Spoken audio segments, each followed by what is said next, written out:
Oh, no, he didn't. Girl, yes, he did. Hey, girl, hey. Hello. How you doing? I'm good. Yeah? Busy for a Monday. We record on Monday, so that's why. I know, we're like, busy for a Monday / Tuesday, possibly Wednesday. My bad. Whatever. You know what? I don't think anybody knows what days of the week are a thing anymore, so it don't matter. Yeah, but I've been busy. Okay, well, good. Make sure you follow us on Instagram, Facebook, Twitter, Patreon, and YouTube. Our Patreon listeners, I think you've been doing a really good job of giving them more juice behind the scenes. And yeah, so been trying to this out on Patreon. Tell them more about Patreon and what that is and how it works. So Patreon is a subscription service. So we have different tiers for you to sign up. I think it starts as low as $2 a month if there are still some $2 a month slots. The next one is $5. So you just choose how much you want to support us per month. And you get a lot of exclusive content that we discuss things a little differently than we do on our general free-for-all channel. So, right. Because we do try to be respectful of anybody that we might be talking about. We obviously never use names or anything. Yeah. But we also don't want to give too many details in such an open forum. Whereas Patreon, hey, you get what you pay for. Right. We're Patreon. It's a smaller audience, and we share a lot. We shared a lot this weekend. So if you want to sign up, you will be in for a treat. Yes. So thank you so much for listening to the podcast. Hopefully you are staying safe and sound wherever you are listening or watching the podcast. Something exciting coming up for us is that we're going to start having some guests on, and we also are working on the first episode of our new online dating game. So if you have any interest in participating, send us a note with your email so we can send you the questionnaire. And basically what it'll be similar like this. It'll be singles, and we'll just kind of throw out some rapid fire type questions and then give people a chance to answer questions and engage and interact. And the audience will also have a chance to engage and interact. And the goal is to make some connections. And so even though it might not be a connection on the singles we have, somebody has seen you and they're going to get in them DMs. Or you have seen somebody and you just know that they single and you can see kind of how they think a little bit. So that's coming up. So we're excited about that. Send us an email, don't send us an email. Send us a DM on either Instagram, Facebook, or Twitter with your email address, and we'll get that information to you if you're interested. Yes, we're super excited about that. So that's coming up.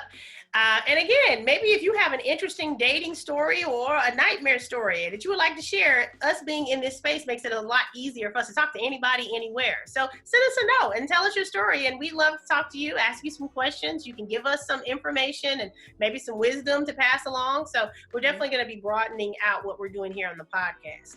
So one of the things that we're going to talk about today is based on when we started working on the questionnaire for the dating game and just life in general. We were talking about when you disagree with someone you're attracted to. And I think for whatever reason, just the world in and of itself, I think we don't have an understanding of disagreeing with people. Because just because you disagree don't mean you hate them. Mm-hmm. Just because you disagree doesn't mean they're bad and you're good. Doesn't mean they're stupid and you're smart. It just means you disagree. And I think nowadays, so much on social media, everybody is anti this. I feel people are more anti than pro, but just disagreeing and unfriending and having all these horrible conversations. In the context of a relationship, how can we handle it in a positive way? Right. Well, it's tough, like you said, because we are in a society that does not give in. We have our side and we stand on it and we stand firm.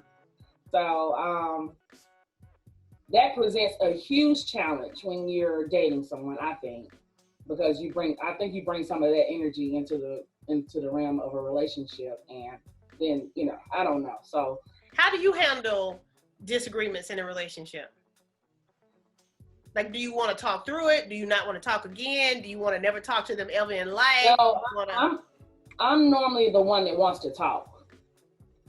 I was actually watching a video vlog from one of our listeners, Brittany. They have a YouTube channel, and they had a couples interaction the other day where they were talking about how one of them is like a talker and one of them is like a let me sit on it for a minute.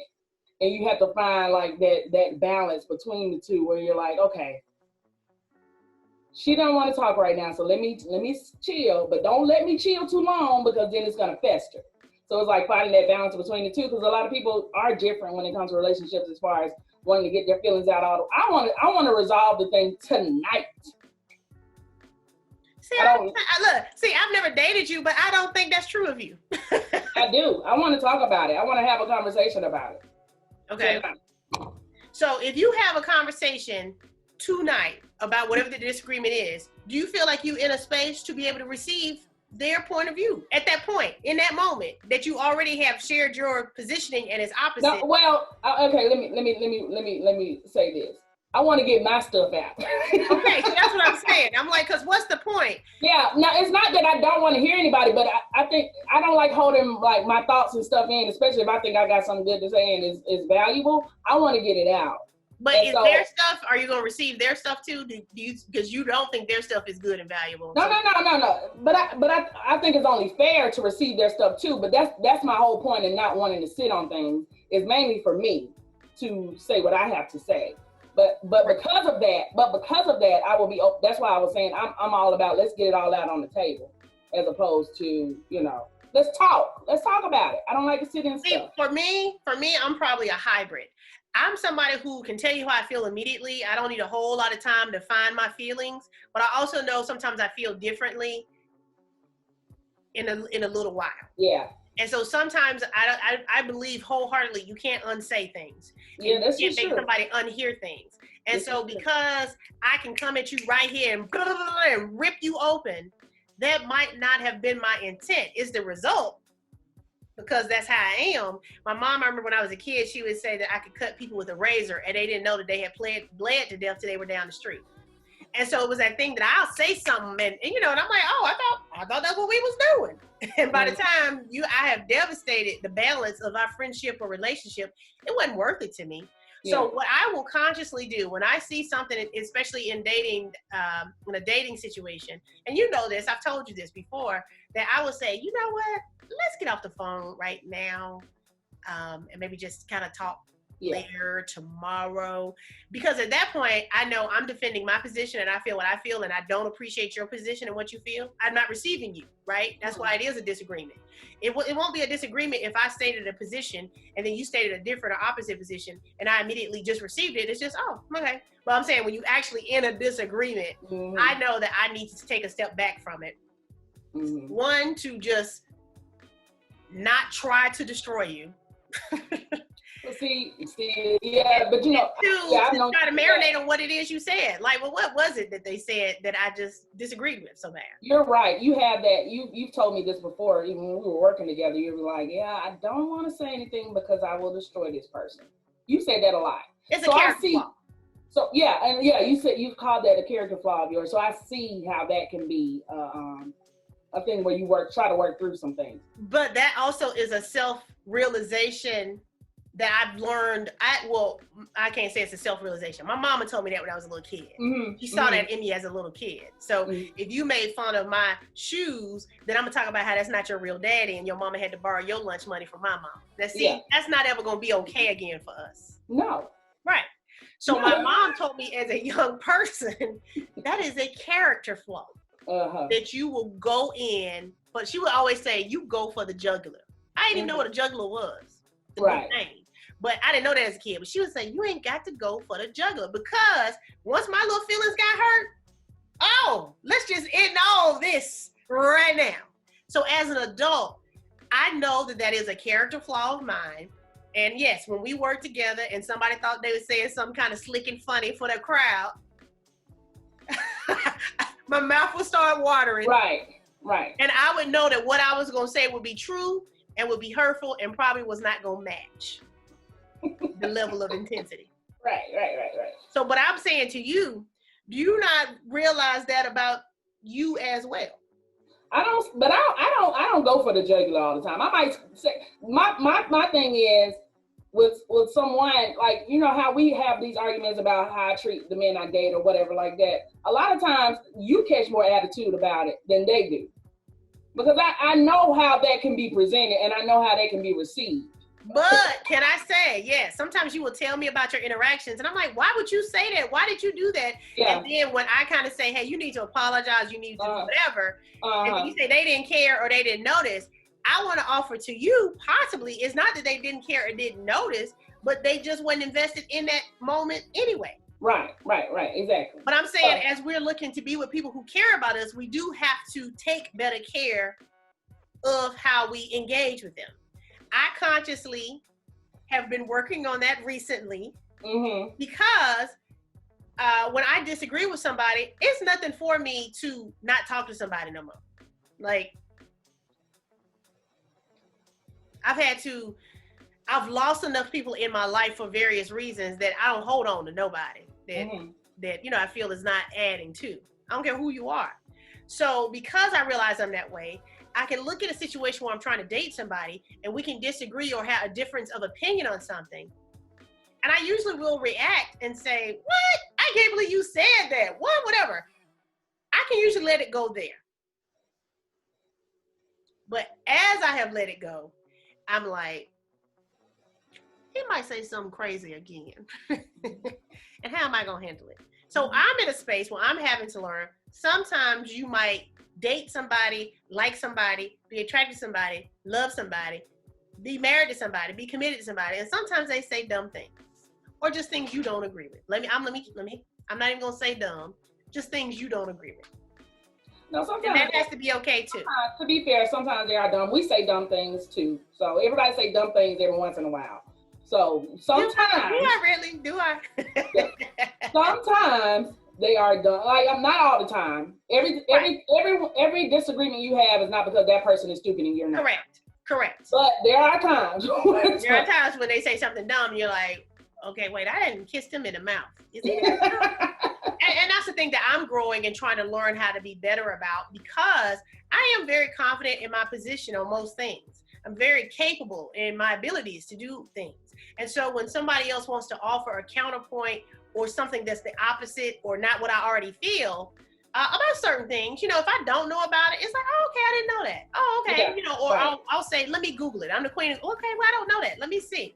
But it's one of those things where if I do know it, I'm confident in it. But even if I'm confident in it, I don't have to put that flag in that sand in that moment. Right.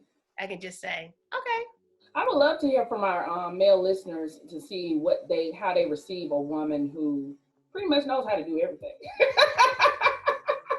I'm lying. I'm joking. But that, we talked about that already, how we don't present the need for a hero. Right. And so I know that presents a challenge for men.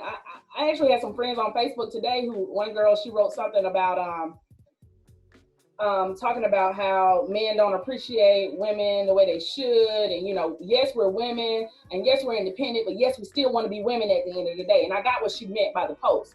Right. So a guy who was married commented on it and he was like, you know what, we have to take this conversation offline because what I have to say is not going to be perceived well. And then I saw her later on that day and I'm like, I want to be in the conversation. Right. I saw her later on that day. She was like, I've been communicating with a male friend because he's married. Been communicating with a male friend, and it's just so amazing how women and men don't think the same, and we don't see life the same. But if we don't communicate with each other, that's why I wish they had an open conversation. But I get what he's saying, you know. But that's what we're trying to do with you guys. Hopefully, did she tell you what he said offline? She didn't. I was going to reach out to her. Okay. Because we do want that information, because we need it. Each other so differently, but not even just saying women and men. You and I experience moments together and separately and differently. Right. And so, but then that's still with us still having a very similar belief system and experience. So imagine men and women, we are in the same moment, but we're having two very different experiences of that same moment. Mm-hmm. And all you really can do and be responsible for is your contribution to that moment. Because I can't make him talk and think and feel like me. And that's not even what I would want. That's why I like quiet men, mostly. I'm learning I should prefer them more quiet. Just a little bit. No, but you know, when we used to talk about this years ago, when we talked about men, and I think I mentioned it, you don't remember probably, I mentioned, like, I don't really like a man that talks a lot. I'm just being facetious for the most part. No, but 100% serious. But But you were like, no, you want your significant other to contribute to the conversation with your girlfriends and your other guy friends or whatever like that. And I used to feel that way. This was years ago. Look, I was gonna say, before this weekend, you got a chance to meet a friend of mine, and I didn't understand why y'all was talking. Yeah. She didn't like it then. So I didn't like it. You changed a little bit, right? So more on that on Patreon this week. So more on that on Patreon. But I feel like a lot of times if you're quiet, nobody knows how much or how little or how much you know. But think about how guarded we all are of our feelings and our space. We none of us want to get our feelings hurt. None of us want to feel that vulnerability of the pain of being judged harshly or being tossed aside. That's another thing, because I have family on both my parents' side. They are harsh on significant others. So if you say something out of line, that's why I'm like, just don't say anything. Actually, because I'm part of the problem too. Because we are hard on people. We hard on each other. Wait, you part of the problem? That's all I can take now. All I can take is her saying she is part of the problem. I have been around her family. They are very tight knit. They are very loving. They are very inclusive. All the things you want a family to be. And they are harsh and hardcore and mean and spoiled and petty. All of them. But because of all the love, you love being around them. But at some moment, that thing gonna come out and you be like, oh. You be like, what? Get over it. Come on. I'm like, what you said? To where I consciously know that my tongue can do some damage, and I consciously will say, you know what? Let's talk about this another time, because I can only be responsible for myself. Mm-hmm. And sometimes it might be, hey, let me talk to you later, and then I'll send a 45-page text of, hey, this is why I got. He's not reading that text, right? I'm putting it out there to say, you know what? I want you to take this time to read through this, because let me tell you why, even though text can be easily misconstrued and misinterpreted, the reason why I will usually try to express an opinion via text when it is in the midst of a disagreement is because, one, they can take their time to read versus just trying to respond and not listening. And so many times when you are disagreeing or arguing, people are just trying to respond versus trying to listen and understand. Yeah. I find that if you're reading it, you are now reading this information, whether you agree with it or not, but you are able to receive it. Yeah. Before you think. Now, you might not ever respond, or you might respond via phone call, but I feel like you have received it when you can take your time and read. But we need to put a poll up. Okay. I really don't think they'd be reading. What's the poll? Men, do you read 45-page text messages from women? They gotta read it. They curious about why I'm mad. I think if it's more than 3 lines, they tap out. They read that top. I say that the other day. Yeah, I read the top, the bottom, and maybe catch one in the middle, and I'm good. I believe that. Well, we'll put together a poll on that. Because I have always felt like mine have been read and reread and preyed upon and studied and understood, and I said, yeah, I did that. No? Yeah. Wait, yeah. So do you not read anything over 3 lines? I do. Okay. No, I'm saying men. I don't think men do. I'm just checking because I be texting you. So I'm asking for a friend. I read text messages. Some new information. Because I like to know what you're trying to say. Yeah, the longer the better for me. Give me the details. You know? But I do still think there needs to be a verbal conversation when there is a disagreement. But sometimes a text kind of helps set the platform of, no, go back and read what I said. And that also helps you too for receipts. Because they say, well, you said, or you feel like that is not what I said, but based on your experience of what's going on, that's what you heard. I dated somebody who he would react to things that never had happened between us. Mm-hmm. But he would be reacting to things that he did not want to happen. And I did not know how to receive it because I'm like, but that's never happened with us. So why are you saying that or acting that way?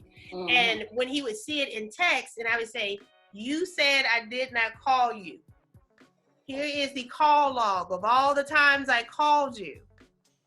What you said could not be true. Now, you could have felt like you didn't talk to me that day, but it's not because I didn't call you. Yeah.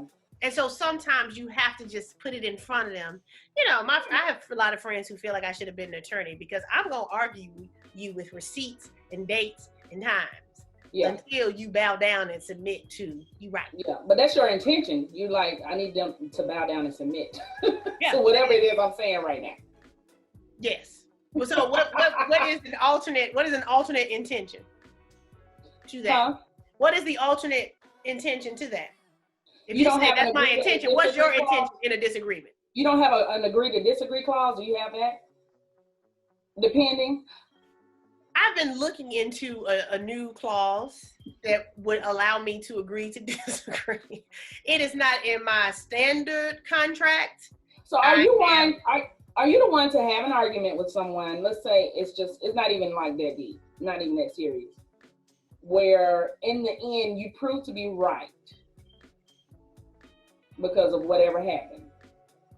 Are you one to say, hey, see, that's why I told you? Are you one of those people? No.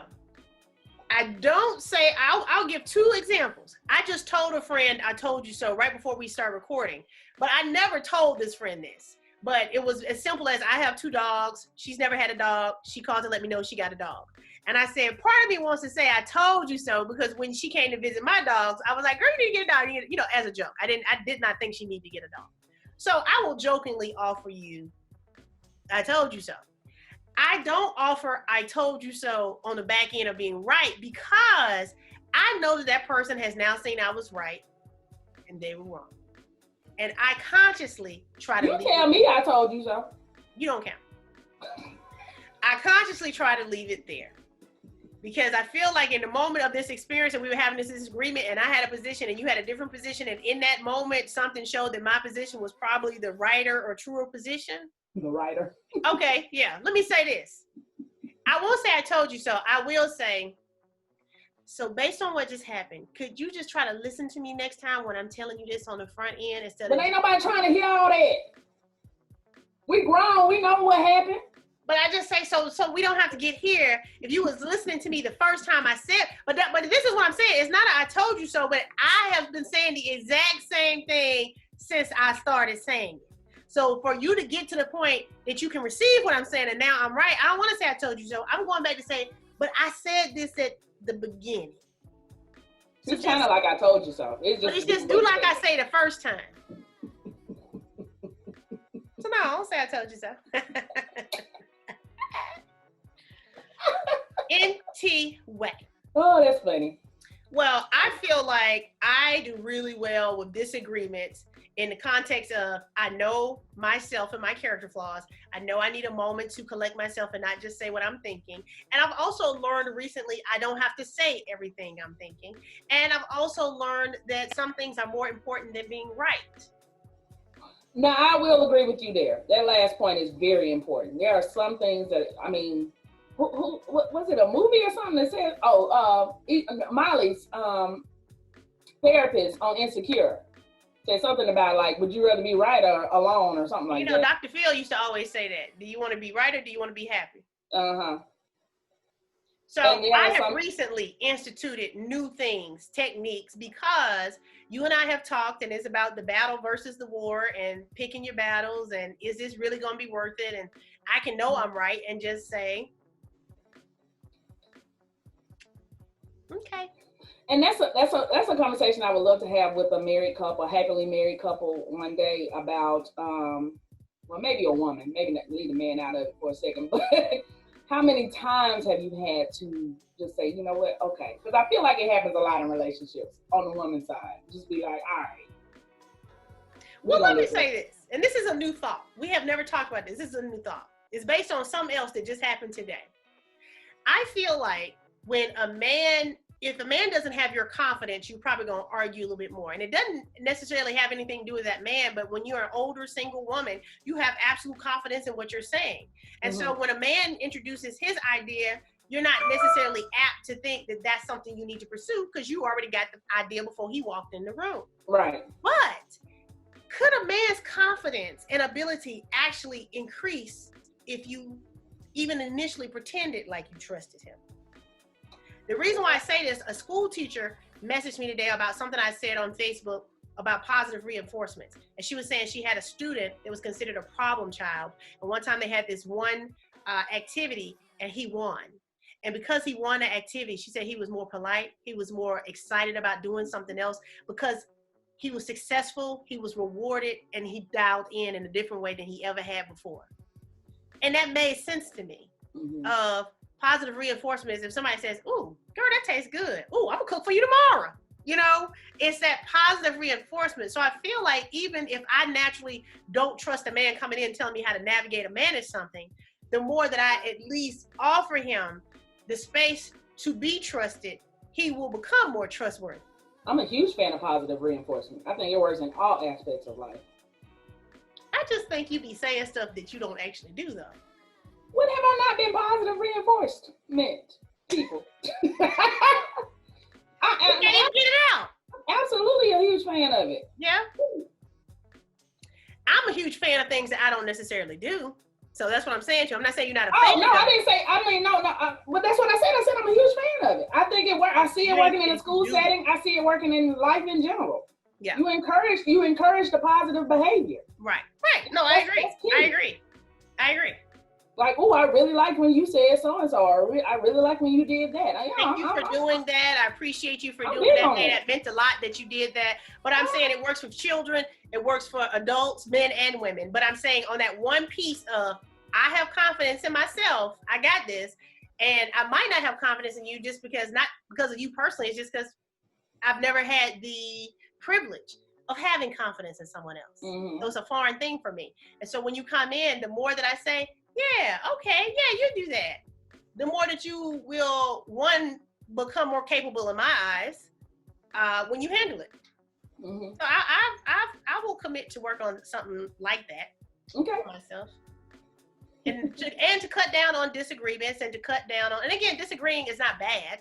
Right. I don't like to argue because that just takes up space and energy. So we can disagree, but I don't want to argue.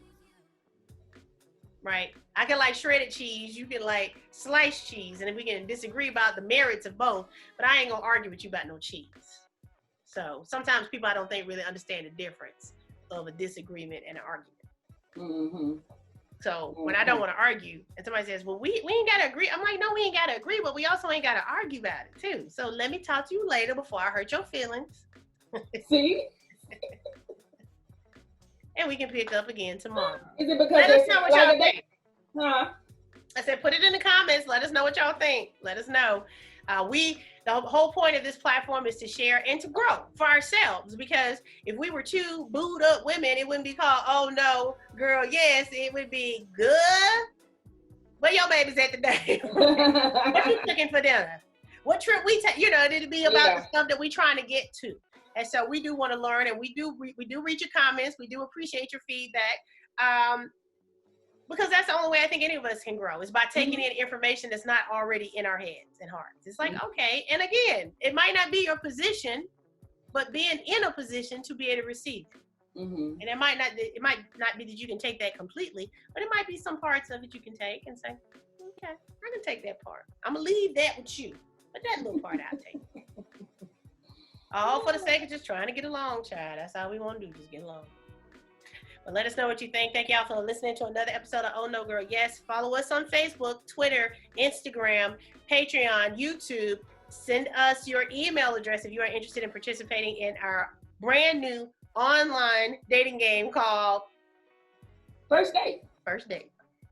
We're excited. So we're working on that. We'll be launching all that soon. So make sure you check it out. Send us your information if you'd like to be considered. We don't really want to say contestant because we don't want to set up a competition because it's hard enough out here.